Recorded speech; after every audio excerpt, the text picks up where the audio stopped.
جد فرحانة وفرحتي ما كتوصفش، لأن الأسود ديالنا فرحونا وبينوا لنا بأنهم رجال وبأنهم فعلًا أسود الأطلس، والمغرب مفتخر بهم ومفتخرين بهم بجميع الدول العربية، وهذا إحساس لا يوصف أننا وصلنا لواحد المرتبة اللي كتشرفنا، فإن كان كيدل على الوطنية على الغيرة ديالهم على البلاد، وحتى ملي كنشوفوهم كيفاش كيدافعوا كيكون واحد الدفاع اللي هو كيخلينا حنا نفتخروا كوننا اننا مغاربه وعندنا رجال مغاربه حقيقيين. فكل عز ونصر للمنتخب المغربي ولينا حنا كمغاربه ولجميع المغاربه. وهذا الشيء راه واخا انا ما نوصف لك عليه ما غاديش يبين الفرحه ديالتي ولا فرحه الناس باش نخرجوا للشارع وباش نكونوا فرحانين. مازال باغيين نفرحوا، مازال باغيين نهزوا العالم المغربي ويرفرف في السماء عالي. فشكرا لهم، شكرا للوليد الركراكي. الا قالوا له راس لافوكا فلافوكا تولي غاليه بزاف.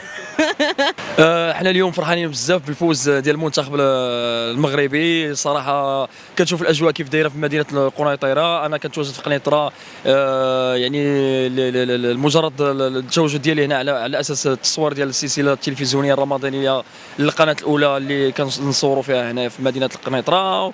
وتفاجات بالاجواء يعني الجماهيريه الكبيره، الناس كبار صغار كل شيء خارجين كيساندوا يعني المنتخب. لي كافي عامرين مطرطقين. انا بصراحه كنعرف بعدا غير في كازا، يعني كانسان عادي كنبغي نمشي للتيران كنمشي واحد ساعتين قبل. هنا لي كافي جيتي فريمون كريسبي مع 10 دو ماطا عامرين، كلشي بغى صافي كلشي جالس باش يتفرج في المنتخب. صافي فريمون بليزير. فرحونا. ميرسي الكوتش وليد. شكرا للعابه كاملين. شكرا يعني الجماهير العربيه والمغربيه خاصه اللي مشاو حتى لقطر وتحملوا عناء السفر باش يمشيو حتى لقطر ويساندوا المنتخب المغربي. صافي فريمون بليزير. لو ميساج اللي نقدر نقول واللي بالنسبه لي هو اهم من هذا الشيء كامل هو اننا نثقوا في بعضياتنا، نثقوا في الشعب ديالنا، نثقوا في المغاربه، نحاولوا نعطيو لريوسنا فرص. كنشوفوا كوتش مغربي خدم تقاتل بدا من والو، كنعرفوا المسيره ديالو يعني الكرويه والرياضيه كيفاش دايره. نهار جا كوتش مغربي زاد بنا ان ستيب لقدام